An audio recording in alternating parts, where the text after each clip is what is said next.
Present ఇండస్ట్రీలో రీ రిలీజ్ల trend గట్టిగా కనిపిస్తోంది. హీరోల బర్త్డేస్, సినిమాల యానివర్సరీ సందర్భంగా మళ్ళీ సందడి చేస్తున్నాయి ఒకప్పటి సినిమాలు. రీ రిలీజ్లకు ఆడియన్స్ నుంచి మంచి రెస్పాండ్ వస్తుండటంతో ఈ ట్రెండ్ ని కంటిన్యూ చేస్తున్నారు. కలెక్షన్స్ కూడా అదిరిపోయే రేంజ్ లో వస్తుండటంతో మరిన్ని సినిమాలు రీ రిలీజ్ కి రెడీ అంటున్నారు. మరి ఆ సినిమాలేంటో, వాటి కోసం ఫ్యాన్స్ చేస్తున్న హంగామా ఏంటో చూసేద్దామా? తెలుగు సినిమా అభిమానుల్ని వింటేజ్ మూడ్ లోకి తీసుకెళ్తోంది రీ రిలీజ్ ట్రెండ్. అప్పట్లో అంతగా మానియా క్రియేట్ చేయలేని సినిమాలు కూడా రీ రిలీజ్ లో అదిరిపోయే బిజినెస్ చేస్తున్నాయి. మహేష్ బాబు కలేజా, రామ్ చరణ్ ఆరెంజ్ సినిమాలే వీటికి ఎగ్జాంపుల్. రీ రిలీజ్ లో ఈ సినిమాలు సాధించిన ఓపెనింగ్స్ స్ట్రెయిట్ సినిమాల మీద ఎఫెక్ట్ చూపించాయి.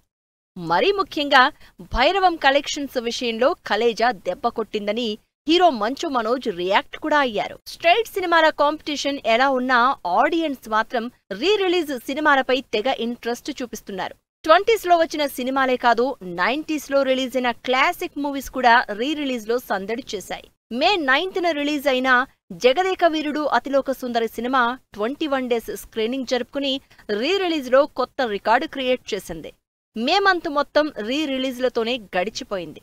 మే 10న దేశం ముదురు, మే 16న జల్సా, ఎన్టీఆర్ బర్త్డేకి మే 18న యమదొంగ, మే 23న వర్షం, మంత్ ఎండింగ్ లో వచ్చి మహేష్ స్టామినాని మరోసారి ప్రూవ్ చేసింది కలేజా. 3 రోజుల్లో 11 కోట్ల కలెక్షన్స్ రాబట్టి అందరినీ ఆశ్చర్యపోయేలా చేసింది. మేలోనే కాదు, జూన్ లోనూ స్పెషల్ రీ రిలీజ్లకి రెడీ అవుతున్నాయి ఒకప్పటి హిట్ మూవీస్. ఇందులో మంచు విష్ణు కెరియర్ లో ఆల్ టైమ్ హిట్ గా నిలిచిన ఢీ సినిమాని జూన్ 6న విడుదల చేస్తున్నారు. ఇక నటసింహం బాలకృష్ణ బర్త్డే సందర్భంగా జూన్ 10న లక్ష్మీ నరసింహ బ్లాక్ బస్టర్ మూవీతో పండగ చేసుకోబోతున్నారు నందమూరి అభిమానులు.